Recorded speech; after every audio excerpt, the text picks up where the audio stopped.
Assalamualaikum warahmatullahi wabarakatuh. Saya Lela Syaralani. Saya akan mempresentasikan tentang analisa tapak dan juga konsep masa bangunan. Yang pertama ada analisa makro. Kota Administrasi Jakarta Selatan adalah nama sebuah kota administrasi di bagian selatan, daerah khusus Ibu Kota Jakarta. Pusat pemerintahannya berada di Kebayoran Baru. Jakarta Selatan adalah salah satu dari 5 kota administrasi di DKI Jakarta.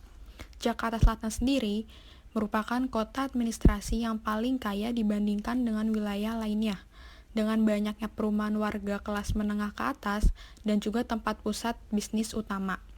Jumlah penduduk Jakarta Selatan pada tahun 2018 sebanyak 2.296.977 jiwa, termasuk diantaranya 2.198 jiwa yang merupakan warga negara asing atau WNA.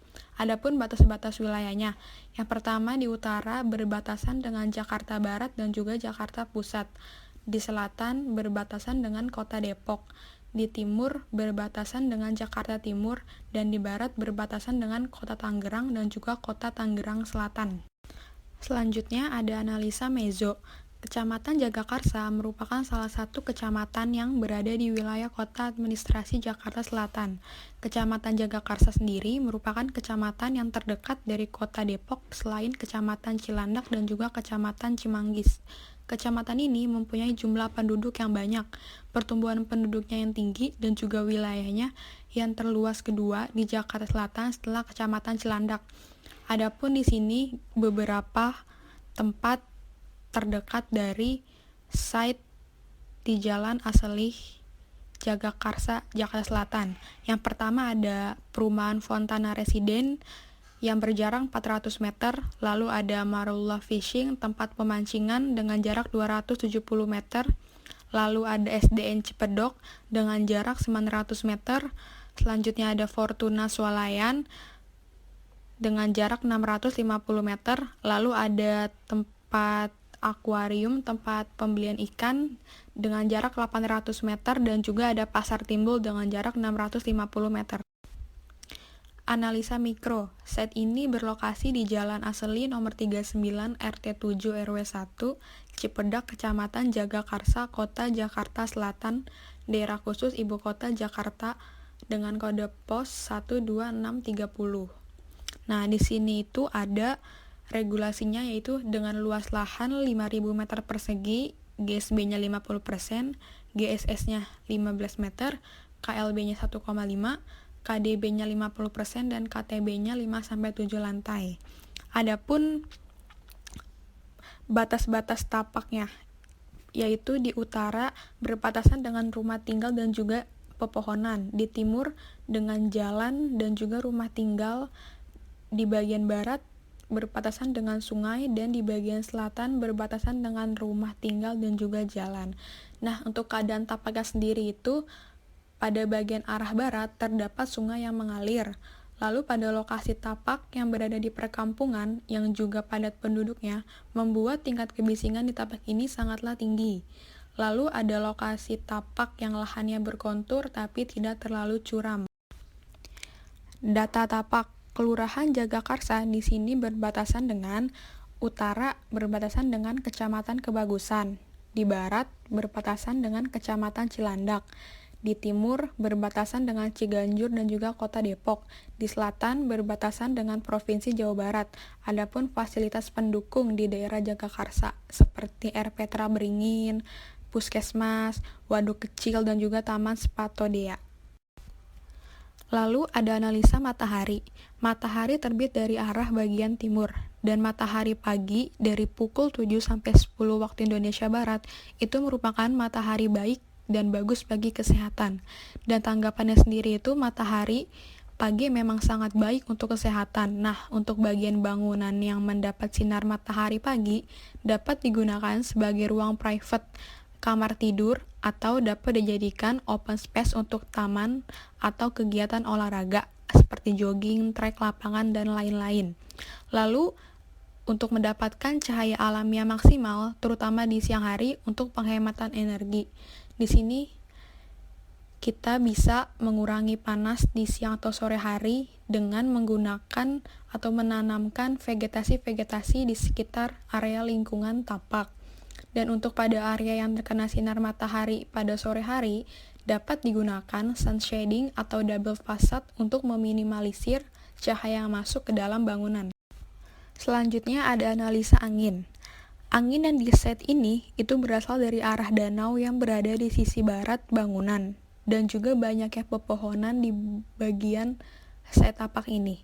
Lalu ada kondisi angin di iklim tropis itu biasanya memiliki kecepatan angin yang relatif rendah.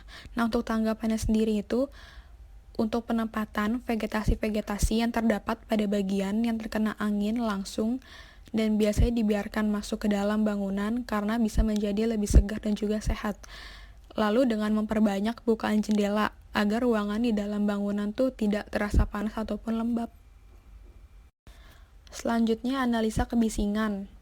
Yang berwarna pink itu ada utara dan juga timur, dan orange ada barat dan juga selatan. Di mana utara memiliki tingkat kebisingan yang tinggi karena berhadapan langsung dengan jalan utama.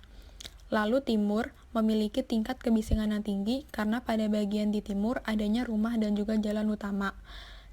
Barat memiliki tingkat kebisingan rendah karena hanya ada sungai, dan selatan memiliki tingkat kebisingan yang rendah karena adanya lahan kosong. Adapun tanggapannya, yaitu dengan perlunya sebuah vegetasi ataupun tanaman pepohonan supaya bisa meredam kebisingan pada area yang memiliki tingkat kebisingan yang tinggi. Dan juga agar pada masa bangunan itu tidak terlalu berdekatan dengan jalan yang utama. Selanjutnya ada analisa sirkulasi. Sirkulasi tidak hanya dalam tapak ataupun orang berjalan, tetapi juga ada sirkulasi dari luar ke dalam tapak. Jika menggunakan kendaraan seperti mobil pribadi ataupun motor pribadi, penataan massa bangunan diletakkan sesederhana mungkin tetapi memiliki satu kesatuan. Selanjutnya ada analisa iklim. Pada angin muson barat atau angin musim dingin, timur laut menyebabkan musim hujan pada Indonesia pada bulan Oktober sampai dengan April. Lalu, angin dari segala arah yang bersifat sedang sebagai penghawaan alami dalam tapak. Dan pada angin muson timur atau angin musim panas barat daya menyebabkan musim kemarau pada Indonesia di bulan April sampai dengan Oktober. Dan ada analisa vegetasi. Nah, pohon besar existing dapat dimanfaatkan sebagai area teduh dan juga membuat lingkungan di area bangunan lebih asri.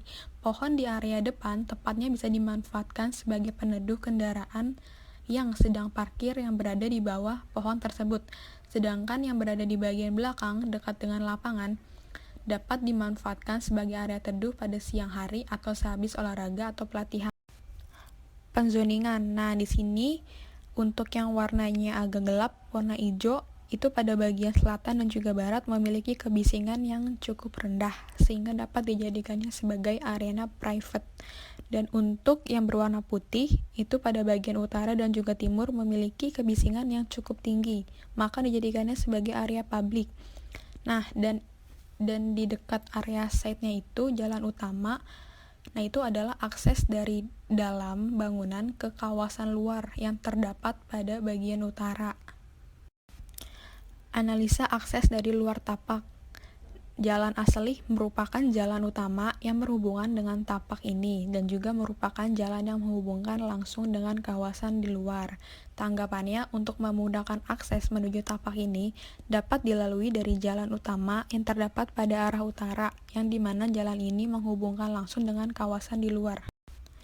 Analisa akses dari luar tapak, masih yang tadi.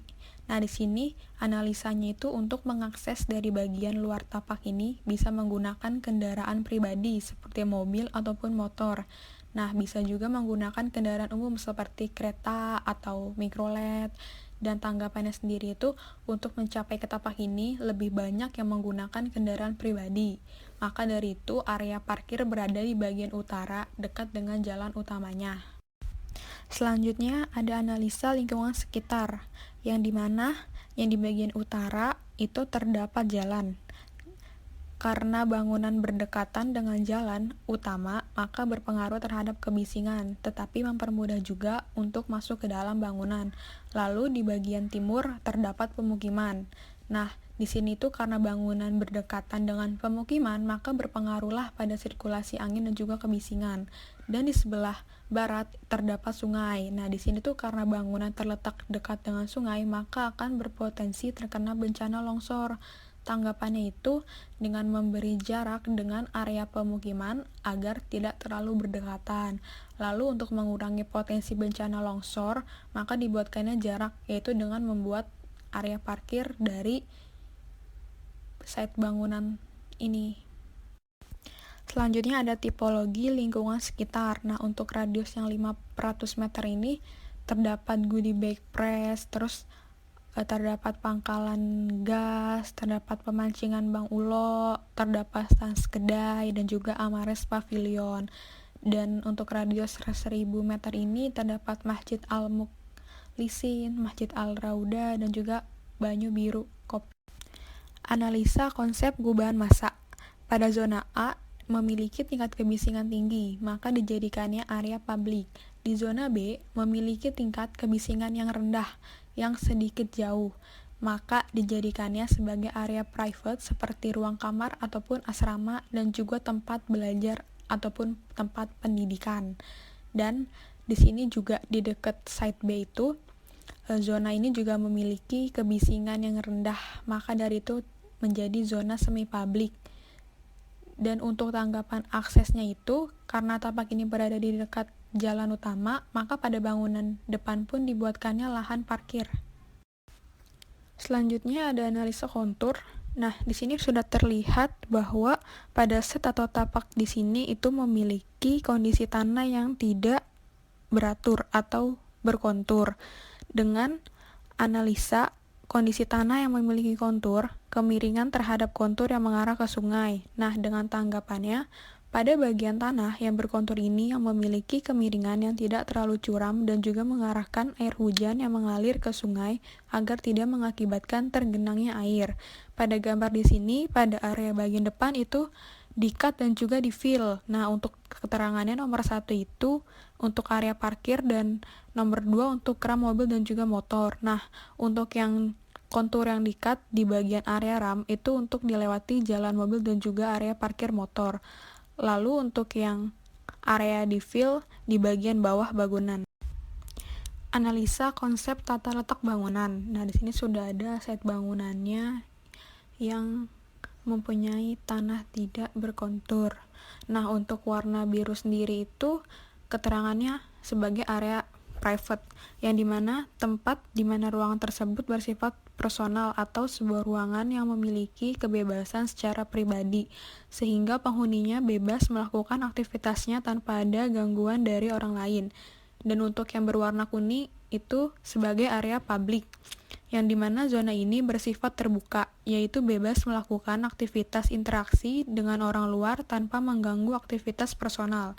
Dan yang ketiga dengan warna hijau, yaitu area semi publik, di mana zona ini dapat berinteraksi antar sesama penghuni dalam ruangan tersebut. Selanjutnya ada analisa konsep komposisi massa. Nah, yang gambar pertama itu ada sebuah site tapak yang memiliki kontur yang tidak beraturan. Nah, itu tuh site yang akan nantinya bakal didesain. Lalu dari site tersebut nanti akan ada penambahan kubahan massa yang dimana sudah dijelaskan terlebih dahulu pada pembagian penzoningan yang sudah dijelaskan juga terdiri dari area publik, area semi publik, dan juga area private. Lalu yang gambar ketiga itu ada area lingkungan sekitar dan juga massa bangunan yang dibuat berlapis. Jadi nanti untuk bagian dari arah barat yang ke arah timur itu akan dijadikan sebagai daerah semi publik. Lalu yang di bagian belakang atau bagian selatan itu bakal dijadikan sebagai area private. Lalu untuk sebelah kanan yang memiliki kebisingan tinggi itu akan dijadikan sebagai area publik seperti lapangan gitu. Selanjutnya site plan, yang dimana di sini terdapat keterangan beberapa tempat. Yang pertama itu di nomor 1 ada area parkir. Yang kedua itu terdapat tempat pendidikan, yaitu tempat mereka belajar di Pusdiklat. Yang ketiga ada akses masuk untuk ke dalam site tersebut. Yang keempat itu ada tempat administrasi yang berada di bagian arah timur. Yang kelima ada inner court yang berada di tengah-tengah tempat penginapan, yaitu yang berada di nomor 6. Sekian dari saya, kurang lebihnya mohon maaf. Wassalamualaikum warahmatullahi wabarakatuh.